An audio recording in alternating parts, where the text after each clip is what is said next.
Hey everyone, welcome to a special Parents' Night In. Hey. I'm Justin. I'm Kelly. Tonight we're going to actually review a current film.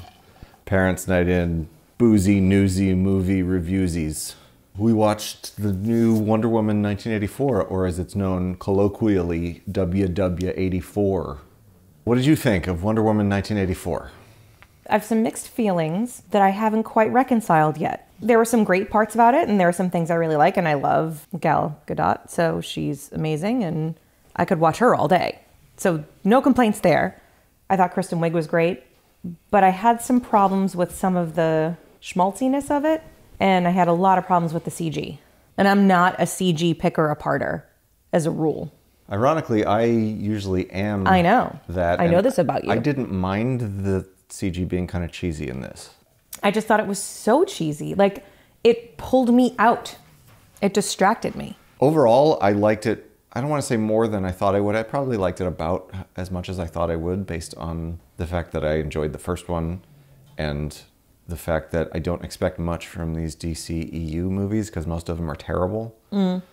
So I didn't go into this being super nitpicky, but I liked enough about this that it carried me through the stuff that wasn't so good.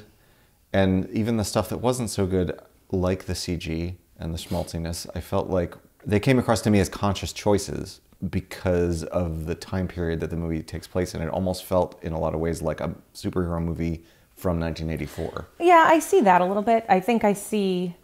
There was a point later in the movie where a couple of people fall off of a wall into some water, and it felt very sound stagey, early action movie to me. And I wasn't bothered by it. I actually, at that point, I was like, that was an interesting choice. But it did, again, it took me out of the movie where I was thinking about the choices and not sucked into the story enough. Let's get into the story. Well, okay. Spoiler warning. We're going to talk in depth about things. Oh, yeah. So if you haven't watched it yet. Most definitely not a spoiler-free review. Yes. So here's the deal. I went into this. I'd seen enough people complain about it. So I went into it like ready to defend it. And because of that, I think I found myself like, can't defend that, can't defend that. And I think that's where my bias is a little bit off. I loved the first one. I didn't have any complaints about the first one. I did have some complaints about the first one. I liked the first one. I have to watch it again. Very well, but the third act of the first one was like annoying to me because it was so Zack Snyder-y. If you asked me to tell you about it, I wouldn't be able to. I don't remember it. It's been that long. I just remember walking away not nitpicking it. So the first one was a really good origin story for her, and like she lit up the screen in a way that she didn't in Batman vs. Superman because she wasn't given the chance to in that movie, because everything about that movie had to be dour and... Which came first? Depressing. Batman vs. Superman. So that's the first time we see her? Yeah. Okay. Which in itself is stupid. Yeah. Like, give her her own movie Give her her first. origin, yeah. But her as an origin story with a director who actually understood how to make this character likable, she was great in that role, and like you couldn't take your eyes off her when she was on screen. Same here. I cannot take my eyes off her when she's on screen. She was the type of hero. She's flawlessly gorgeous and so likable. Yep. Like anyone who watches these movies and says she's not likable, I don't believe them. Insanity. They're looking for a reason not to. She was the type of virtuous hero that Superman should have been in these movies. The first Wonder Woman gave us that, like fulfilled that need for me anyway, where it was like, I want a old school type, pure good guy hero at the center of it, and that was what she was in both of these movies. And like that alone made them a recommendation for me, and you know, for other reasons too, but that's a really good baseline. So the first movie was just like her fish out of water thing. She was sort of thrust into the world of World War I and had to figure out how to fit in. And then there was a big Ares God of War twist that happened. And it turned out one of the guys she was working with was Ares, the God of War. And I found that part... Who was it played by again? David Thewlis. I found that part stupid, and like the third act was just this big CG bonanza of him shooting fucking red rays out of his face or whatever, and it looked like the Zack Snyder movies, and I was like, all right, you sort of lost me here, but I still like the movie, okay? Yeah. So that was my big complaint about the first movie, was just that shit. But I don't think I went into the movie seeing so much hate for it. And I'm trying to remember the timeline of like, was I in some of these movie groups at that point in time? Maybe not. You probably weren't. And was this before the SJW crisis or after? It was around when it started. Because the whole People didn't complain the about... SJW bros piss me off to no end. They're idiots. The focus throughout this movie on supporting women and fighting for women, I love. I love the whole, what are these Amazons? The Amazonian women? Yeah. They're amazing. I like that they're a, civilization full of women, and that's very cool. I also like Gal and Kristen Wiig's relationship is not focused on men. No, not at all. Like, there's men stuff in there. Yeah. But most of their conversations are not about men. No, they don't really talk about that. And so I thought that part was really cool, too, as a woman who looks for that kind of thing.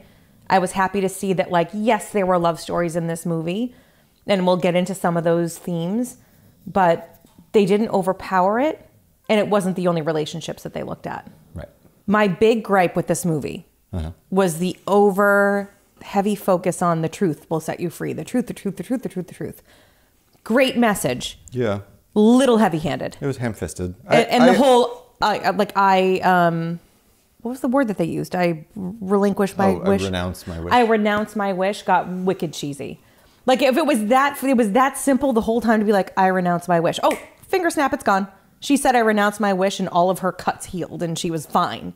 Yeah. And that seemed a little bit too easy for me. I mean, that bothered me a lot. And then when he did it, he was just like, he spent the whole movie being crazy, like a fucking crazy person. Yeah. And then finally snaps and goes, I renounce my wish. Like, there was no gravitas in that moment for me. It was a pretty cheesy MacGuffin anyway, the stone that grants wishes. Yeah. Like I said, it felt like an 80s superhero movie in that way. I mean, the themes were not lost on me about there's never enough power and more is always better and more is more. Yeah, I mean, it was steeped in the whole Reagan era obsession with greed and material wealth and instant gratification. Like, it fit the time of the 80s, which is why they chose that particular time period to do it, I'm sure. And these are themes that still resonate now in 2020. So, like, I appreciated all of that. And the main villain, Max Lord, played by Pedro Pascal of Mandalorian fame. I thought his performance was really good. Yeah, he was great. I thought he was great. Again, in like a sort of cheesy Superman villain kind of way. He was very much Lex Luthor-y and the guy from Superman 3 as well. Yep. But, I mean, no points for drawing the parallels between him and Trump, a failing businessman / TV personality who cons people into giving him money. Mm-hmm. I mean, it's like that stuff was... on the news. Again, I appreciated it, but it was very ham-fisted. Yeah.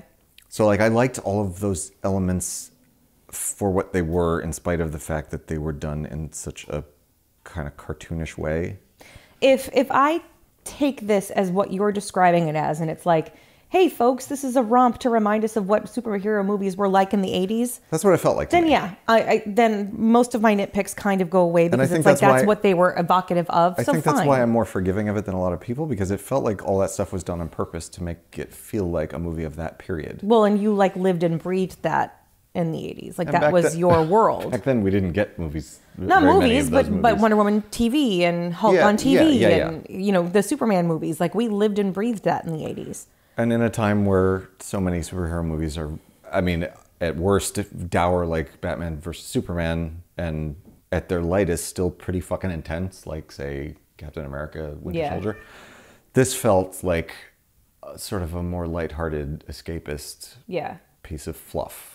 So here's my thing. That actually did have some nice themes in it. Now, I am not a DCEU.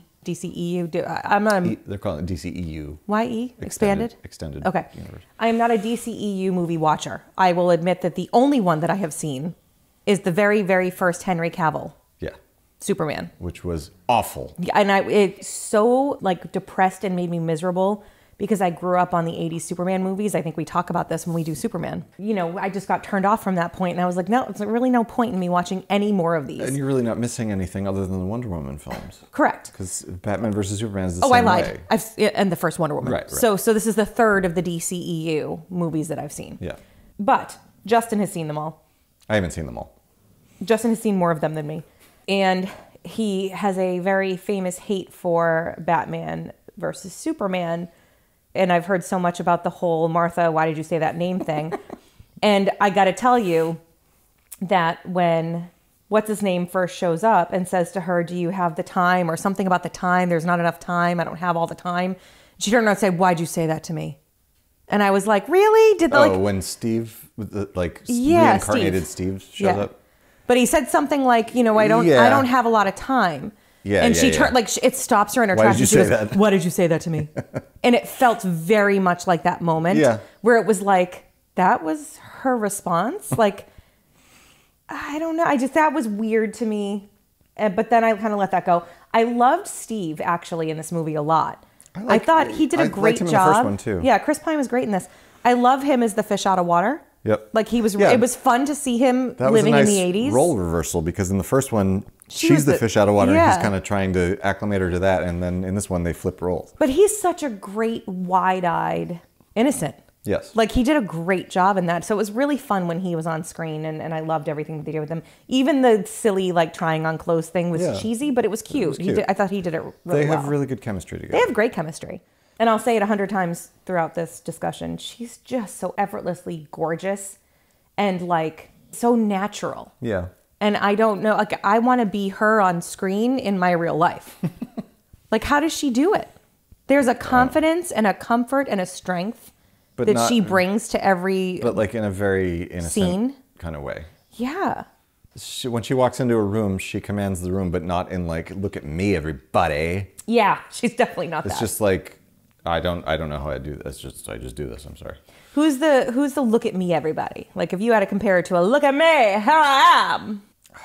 I've just entered the screen, everyone. I don't know. I don't know if I can pick someone like that. I mean, I don't want to say this because I really like her, but Anne Hathaway, you could kind of describe that way. Well, that's why a lot of people hate Anne Hathaway. I know, because she's got that High School Musical thing theatrical, going. But I really like Anne Hathaway. Right. I guess, and that's true. She killed it as Catwoman, but she was like, I'm here, everyone, and I look fucking awesome, and you're going to stare at me. And Gal just walks on, and she's like, here I am. Don't mind, almost like don't mind me. And it's like, no, I have to mind you. Right. Because you're making me mind you. Right. So what was your nitpick about the love story aspect? I really actually appreciated heavily the theme behind her being like, for once, just for once, I want something for me. Yeah. And I'm going to find every angle I can to fight this. But I felt like it was too high level. She said it, but then she didn't really look for an answer. She just kind of avoided. Well, there wasn't really an answer. I know. And then and I loved that he sacrificed himself for it. I can't even actually put words around it now, but when they were in their last moments together, I just remember thinking I want this to be something different, but I don't know what. And then by the time it resolved, I think I was over it. Because I sort of loved how she kissed him and just walked away and never looked back. Yeah. That was kind of awesome, actually. It was pretty badass. It just was another thumbs up in the Gal Gadot book. Right. I mean, it was not unlike the thing in Superman 2 where it's on his shoulders to save the entire world, but I need to be loved too.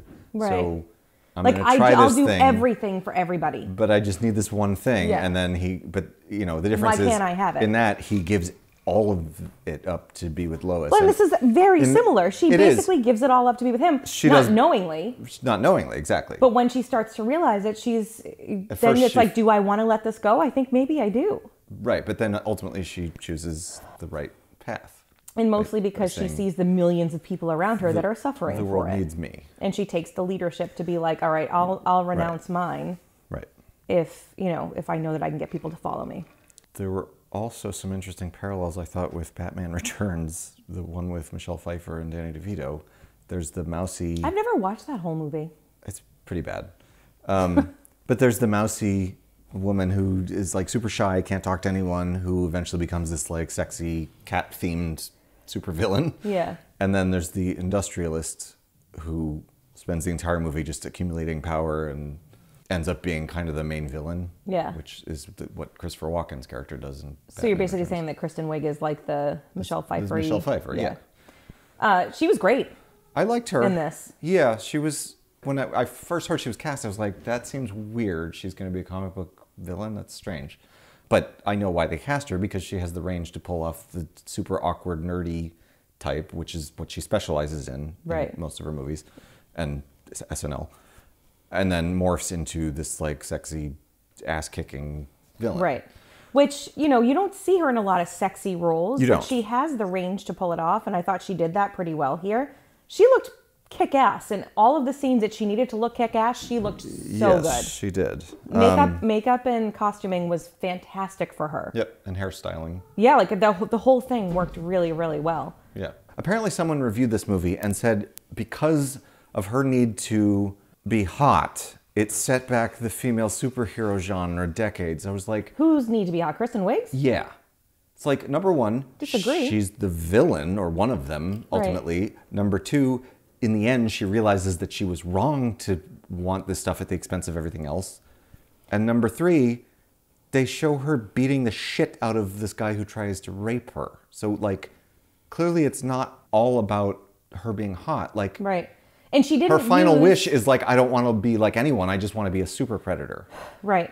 Which is when she turns into Cat Lady. And you've seen that trope play out before where, like, the nerdy girl gets hot, but then uses her hotness to trap the guy. To get the guy. She doesn't care about getting the guy. No, but I'm saying she uses her hotness to trap the guy that wronged her and then beat him up. But she didn't use her hotness to do that. She just used her strength. Right. So as soon as he started picking on her again, she turned around and was like, you want to say that again to me? Right. That's such a ridiculous complaint. Yeah, I disagree with it. I liked the friendship angle with them at the beginning. Yeah. I thought it was great that, like, Diana kind of pushed her away at first and then realized, like, you know what, I kind of need a friend. Yeah. And then what Diana found in her, I thought was a great girl moment as well, like a great Bechdel test-worthy thing where she was like, I think you're amazing. You're, like, so open and honest and you. Yeah. And she's, you know, this gorgeous, ridiculous Amazonian warrior who's like, this nerdy chick is awesome. Right, because she doesn't feel the need to be guarded. She doesn't feel the need to be guarded, but she also, it just adds to that. It puts more check marks in that column of, like, she doesn't need to compare herself to this person, be better than this person. She just is a genuinely open and relaxing and good person to be around. So she's just like, here's the things that are awesome about you. Right. And when she says to her, here's what you've lost, she loses that warmth and her caring for other people. Yeah, I thought they could have sort of illustrated that a little bit more. The what she lost? Yes. Like, I get what they're going for. She becomes a self-absorbed asshole. Yeah. Everyone gives up something really important. Oh, yeah. Like, that was the most important thing. And there was a part of me that thought about that. And the most important thing to her was just, she's nice. Yeah. Like, they could have done a better job. Or it's taken away some of her intelligence or something. But yeah, so that was interesting, right? Like, everyone else gave up something pretty fucking substantial. Right. And like, she gave up her niceness. Right. That's what I'm saying. And a little bit of her not as innocence big a sacrifice. and her sweetness, but like... But, like, who cares about the innocence, really? Yeah. You know what I mean? No, yeah, that was interesting to me. I mean, the only way I felt like they did a truly good job of illustrating it was when she beat up the guy that hit on her. And then her homeless friend who she, like, feeds was like, what is wrong with you? And she, like, brushes him off and is kind of rude to him. And that was, like, the moment where you're like, oh, that's what she lost. Her giving up her niceness isn't that big a sacrifice compared to everybody else's. Yeah. So, I mean, I guess it makes sense because she didn't want to give it back. That was her biggest gift? It was her biggest gift, but, like, no one wanted it. So, like... So nobody else really It doesn't lost. matter that she's a nice person. No one is interested in having a friendship with her, except Diana. Right. So they could have done a better job of making it clear why, in the end, she'd realize, okay, I should just go back to being the way I was. I think they just didn't even bother going there. No, they didn't. That's what I'm saying. That's a nitpick for me. Let's get into the nitpick about his relationship with his son. And then the kid wishes for his dad to come home. But that wish basically, like, his wish somehow goes unheard. And then when he renounces his wish, I'm trying to remember what the catalyst was for him to renounce it. I know it was her.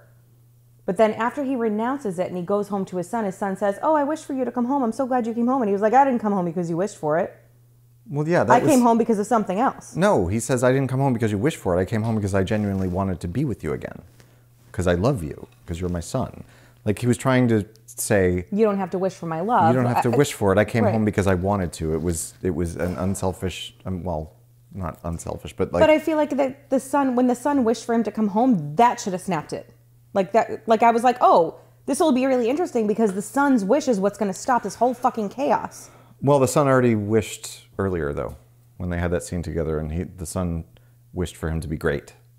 Because he said, my greatness is your greatness. Okay, thank you. So that helped me with my son didn't get another wish. Little bit of a struggle with the nitpick. But why did Kristen Wiig get another wish? That I don't know. My theory is that because the first wish was with the actual stone, the second wish was with him. Although she wasn't even touching him at the time she wished to become an apex predator. No. So that part was weird. But neither necessarily were the people when he was touching them through particles. Well, but the idea was because the satellite thing was described as touching every network, that therefore it worked. That was a weird plot hole, too. I wouldn't call it a plot hole. Technology touching. A contrivance. Yeah. Like I said, it was kind of a goofy... Because even the character was like, I wouldn't describe it like that. And he was like, it's good enough for me. Get me the satellite. Yeah. I was like, wait a minute. Let's have a real conversation about technology and science. It was a silly MacGuffin. I don't want to criticize it too heavily because I liked the themes that it brought to the table. Yeah. Like there were a couple of genuine sort of choke-up moments for me. People choosing to be good people and selfless and not be total assholes and realize that if everybody just gets what they want all the time, the world goes to shit. Well, like I thought that was a strong theme. Yeah, I agree. So because it was bringing stuff like that forward, it was easier for me to forgive some of the nitpicks I had about it. And like as far as the CG... Ugh. The opening scene of the movie, I was like, they couldn't do better than this? In the mall? That was okay. It was the Amazonian. The Amazonian race. The warriors. I thought I could have done without the entire Amazonian race scene. Because but it set up the whole thing about the truth. About truth, but like, that's it. That's all. And the only way it pays off is at the end where she talks about how the truth is all that we need. That's the only thing that matters is the truth. You didn't need an entire 15-minute... It was a long sequence to set that up. Well, it also kind of, once again, underlined this thing of like, she's certainly some kind of phenom because she's what, like 9? And she's, a warrior against all these women who are definitely in their late teens, early 20s. And she almost beats them all. Yeah. I mean, it was helpful in that, she almost got to the end and someone physically like jumped in and stopped her and was like, you took the short path. Right. But so that part we didn't okay need to with me. illustrate further that she's a phenom. We already know that. No, and I agree with that. And then I don't remember in the first movie, like, was it established in the first movie that she was a phenom her whole life? I think so. Well, I think her mom, like in the first movie, her mom sort of held her back because she was worried about her reach exceeding her grasp or whatever. And then the Robin Wright character pushed her to, in the opposite direction. So she had these two conflicting mother figures. I mean, the only other message I can glean from that opening scene is you can't earn things the easy way. It's better if you actually work for it and earn it the right way, which plays out throughout the movie with the stone. Like, it does. Getting something because you wished for it isn't as good as earning it. But there was this whole other thing about that scene where, as I was watching it play out, before I realized what the point of the scene was, when she first falls off her horse and she has to troubleshoot the situation and find a way to still get there. Ingenuity. I was like, this is a great way to set up how she can overcome any odds to solve the problem. And she, she looked at this and said, how can I get past this? And she found a really creative way. Yeah. And I felt like it was actually weird of them to set that up. To punish her and for it. And then punish her for it. Yeah, I agree. So there was that part of me that was like, yes, the path was supposed to be from A to B, but shit got screwed up in the middle. And so her path was not a straight line from A to B, but she still got to B. Right. Through creativity and ingenuity and rolling with the punches. Yeah. Why was that punished? Right. And so I don't think it's a straight analogy for the wish thing. Because the wish thing is a little bit more like, I'm going to take the easy way. She didn't take the easy way. She fell off her horse. Yeah, I know. And said, how can I get back to my horse? I feel like that was the intent of that scene, to try to connect it to the rest of the movie. But I don't feel like they did that part well. I agree, which is why I don't think that scene should have been in there at all. They should have just left it out. And the first scene should have been the scene at the mall. And also the whole thing at the mall. Which also set the tone for the movie because that scene is super cheesy 80s. It's super cheesy 80s, really fun. I loved the mall. I want to go back. It was like first Superman movie scene. Yeah. But so the other thing that threw me off about that mall scene is that the little girl that like is totally in awe of her and she saves her and like pushes her into a giant teddy bear and then the girl watches her like kick ass in the mall. There are hundreds of other people in that mall. And she stands there and stares at the girl for at least 15 seconds and goes, shh, and then winks at her. And it was adorable And in a girl power moment where it was Yeah. like, don't tell anybody that it was me. But there were tons of witnesses. But there were shitloads of witnesses. So it's not like she picked up a girl off of an empty street, dropped her in her backyard and said, don't tell anybody about me. There was one girl out of thousands of people that she saved. Yeah. And for her to be like, shh, like all of these other people are going to tell on you, you crazy bitch. Right. That was weird for me. That was weird. It was sort of like, again, I get what you're trying to do. You're trying to be like, oh, this little girl's going to idolize her now. Okay. And? Well, and it was like they were trying to have her be like a Spider-Man or a Batman where there's rumors of this person dressed up in this weird costume saving people, but nobody can confirm it because nobody can never see the person. That was partially But waiting. that's not how she is. She's more like Superman where it's like, Wonder Woman came and saved me. I don't know who she really is, but she's real. Right. I was honestly partially waiting for there to be a scene in the museum or something where the girl is in the museum and she's like, Mom, that's the lady from the mall. Yeah. You know, like that would have been very Superman of them to do too. Yes. The movie was definitely too long. It was 2.5 hours. Did not need to be 2.5 hours. A lot of the comments online were complaining about it started off slow and it got slower. I thought it had peaks and valleys. Yeah, I definitely started off slow. Like, the mall scene and the race are the only two action scenes for like the first hour, I feel like. And then there's all this like discovery and the stone and the effect that it's having on people. And you don't see her in her suit again until they're in pursuit of Egypt. Lord. Yeah, in Egypt. Until they're in Egypt. Yeah, and I think that's a good hour into the movie, which I was kind of surprised by. I didn't mind it. But I'm okay with that because I think the other movies rely too heavily on the action. Yeah, I mean, I like that the movie took its time to establish things, but I felt like it probably took too long to establish things. And just things could have been tightened up to trim a good 15 minutes or so out of it. So I'm going to say I thought Max Lord was a much more interesting villain than Ares, God of War from the first movie. Yeah, I thought he was great. Which is often the case in second installments. Usually the first villain is like sort of a lower level thing because they're spending so much time on the origin story and all that. But a good villain goes a long way, especially in a movie like this. It was particularly fun seeing him in that role, having just finished Mandalorian. Yes. And, you know, he's such a cool character in that and very different. It was just nice to see his range. He's so slimy. Yeah, he's slimy and like exuberant and over the top and creepy and increasingly desperate as the film goes on. Yeah. And at the end, it's nice to see him sort of reduced to just accepting the fact that he's not going to be exceptional and things are more important than that in life, like having a good relationship with his son. Right. So that was a nice way to resolve that character without having to kill him off, which is what so many of these movies do. That is very true. And the part where she kind of convinces him, where she has the lasso around his leg, and because the lasso not only makes you tell the truth, it can show you the truth. And he flashes back to how his whole life has been people abusing him, and then him trying to make something of himself and failing over and over again. And yeah, there was a moment in that where it gave him a reason to be disillusioned enough to want to take this shortcut. Yes. And I don't feel like, I actually didn't get the impression that he jumped, I mean, he certainly didn't jump right to the shortcut. I think it was just years and years of trying that finally took their toll. Right. But I appreciated the whole, like, abusive dad situation, you know, that, like, he came from a broken experience that made him a broken person. I thought that the speech was a little cringeworthy.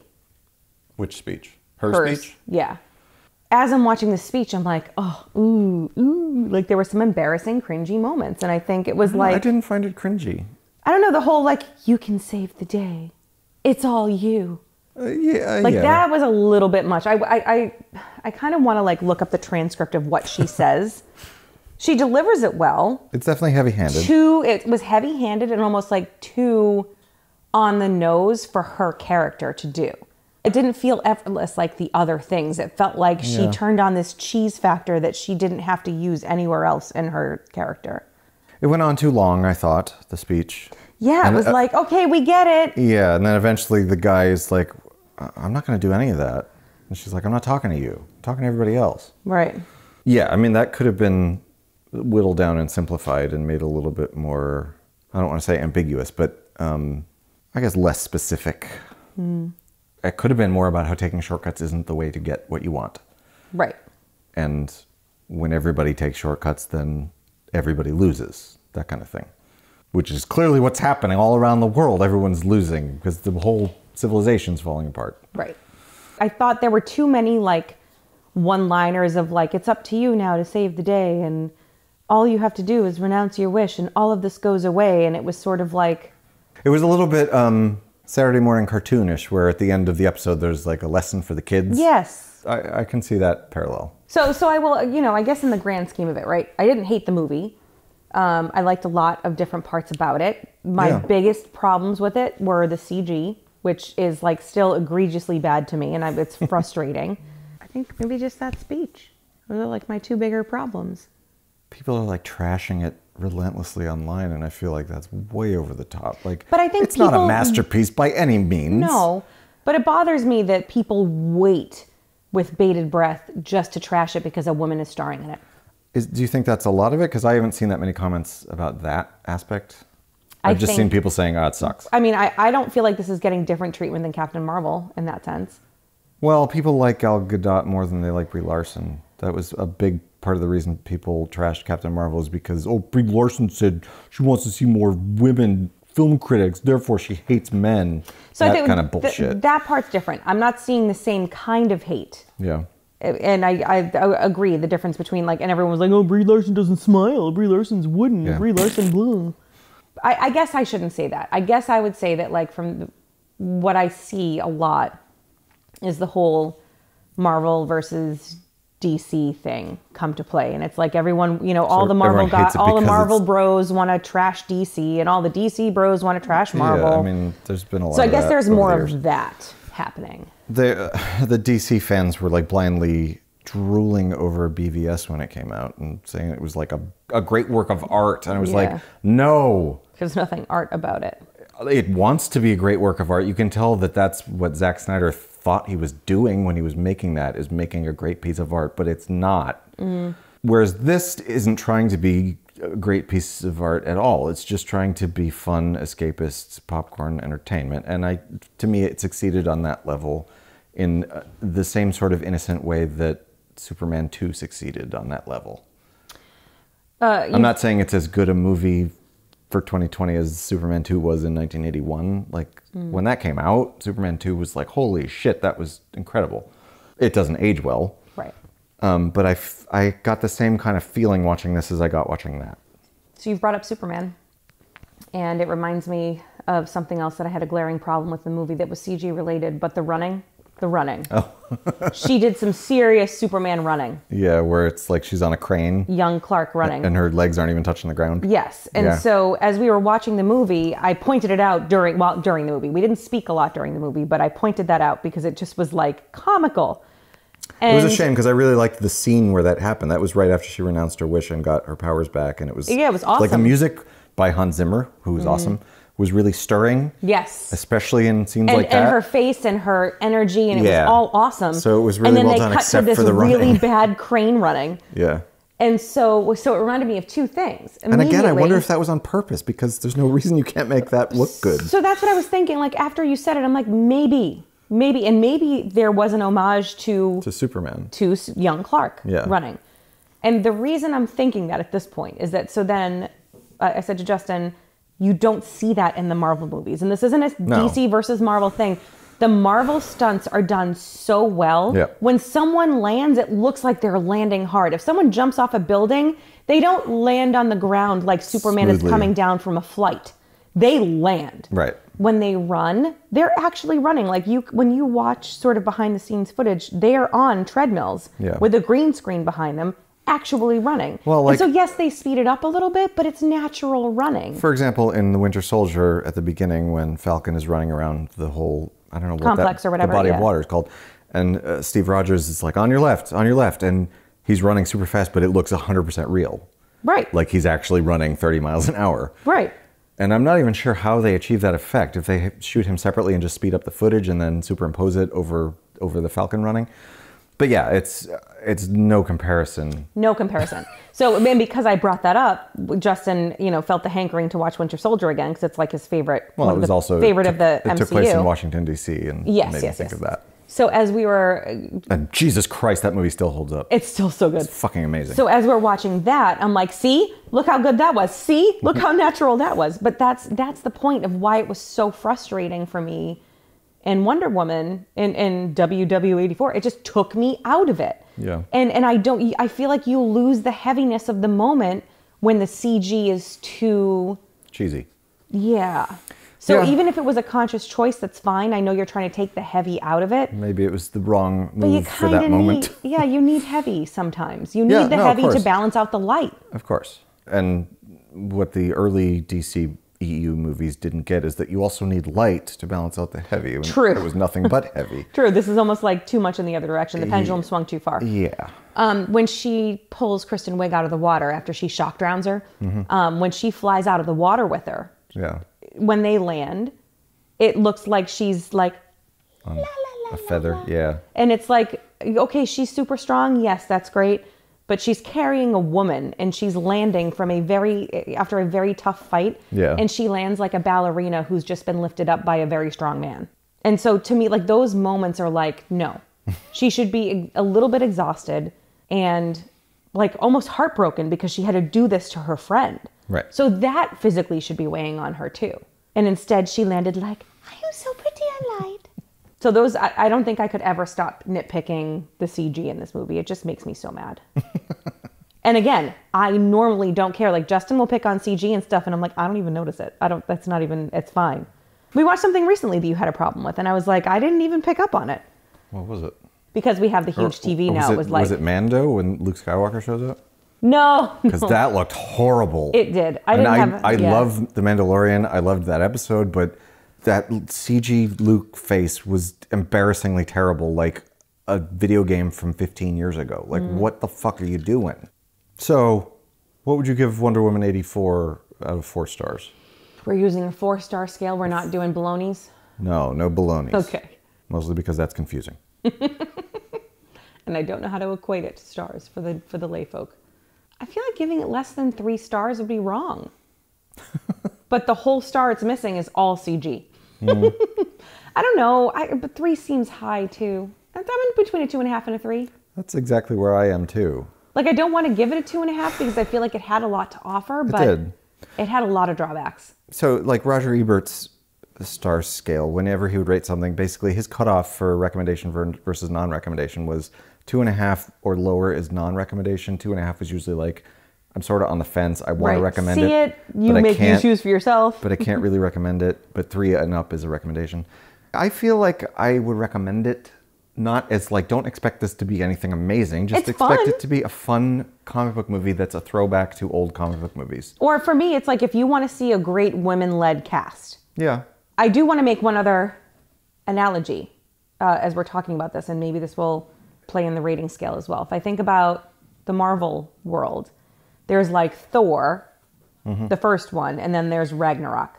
Yeah. And this was sort of the Ragnarok to the Wonder Woman series in that it's like, there are some heavy things that happen, but there's a lot of really fun moments and they play into the cheese a little bit that they did not do in the first 2 Thors. Yeah, but Ragnarok is much more clever about that kind of shit than it's clever. Yeah, but I'm just saying, like, if you think about Ragnarok when you compare it to the other Marvel movies, outside of Guardians, because Guardians has their own universal feel. Right.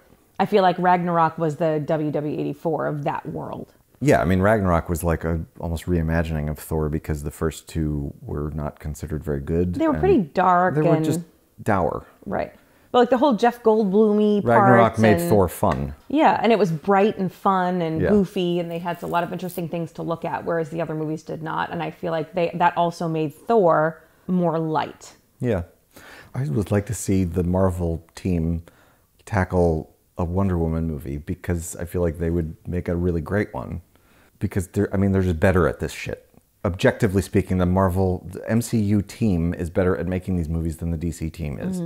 And it was kind of funny because like the first part of the movie, she's like, I don't have a man that I've never loved since Steve died. I'm not interested in anyone else. And I was like, the only man that's good enough for her is Steve Rogers. Get her and Captain America together, then you'd see a fucking power couple. Yeah. God, they're both perfect. How could you even... you couldn't even be in the same room with them. Disney should just buy the Wonder Woman property and make their own movie with Gal. I feel like if you put the two of them in a room together for a prolonged period of time, all the light bulbs would explode. The whole room would explode. Yeah. So yeah, I mean, I feel like if I can't do quarter-star ratings, as most critics don't, I would probably give it a hesitant 3 stars. Like, I don't want to say I wouldn't recommend it, because I enjoyed it. Yeah. 3 stars maybe seems a little bit high, but I'll go with the 3 stars because it's either that or 2.5, which 2.5 is by the classic Ebert scale, a non-recommendation. I like 3 out of 5. I like 5-star scales. If it were a 5-star scale, I would go 3 out of 5, I would say. Because then 3 out of 5 is it's like a C, right? Like it's not the worst thing ever, but it's definitely not top of the class. I'll give it a C+. C++. I mean, sadly, it's still one of the best DC extended universe movies so far. Mm-hmm. I mean, what the fuck are they doing over there? I enjoyed it with reservations. It's definitely got some flaws, but the things I liked about it outweighed the flaws. I scrolled by a headline and I didn't click on it because I didn't want to be further influenced before we had our conversation. But it was somebody who compared Captain Marvel and this and decided that Captain Marvel was the better movie. I agree with that. So that was going to be my question is, what do you think? I think I agree with that as well. I'd have to see Captain Marvel again. I need to watch it again. Recently.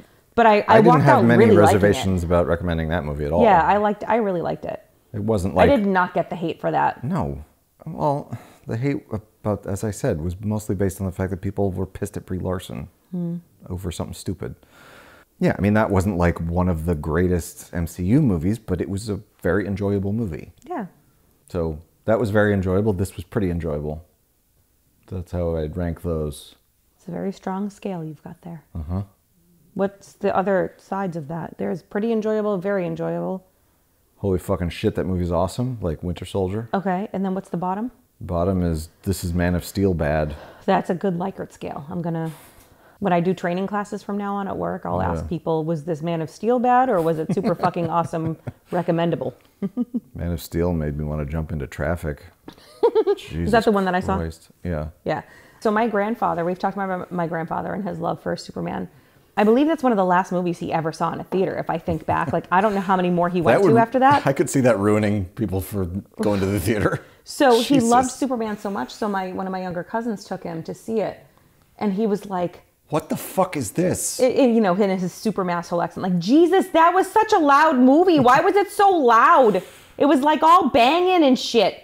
Well, I saw, I watched when that came out, Red Letter Media did their review on it, and they were like, I feel sorry for old guys who grew up with Superman, and like, this is their superhero, and they go and see this, and it's just like death and just bludgeoning with CG violence for 2.5 hours. And that's exactly how I feel about poor Grampy seeing that movie. I mean, I feel bad for anyone who had to sit through that fucking movie. Yeah. But especially the older generation who's like, this is not Superman. I don't think I could hear anything. Superman is supposed to be fun. There was so many explosions. I didn't even know what I was listening to. Oh, God damn it. That movie pissed me off so much. I mean, why is it so loud in there? Thanks for joining us for this special review. Yeah. Maybe we'll do more of these in the future. It was fun talking to you. Now that HBO is going to be showing every Warner Brothers new release over the next year. Yeah, yeah. We'll have more opportunities to do these quickly. We saw something. We want you to hear about what we think ASAP. Because we know that you really want to hear what we think ASAP. Am I right, folks? You've been waiting for this for days. High five, everyone. I'm going to touch all of you at once, and then you can have your wish. Oh, God. Thanks for watching, everybody. Don't forget to click that subscribe button and follow us on Twitter, MeWe, and Facebook.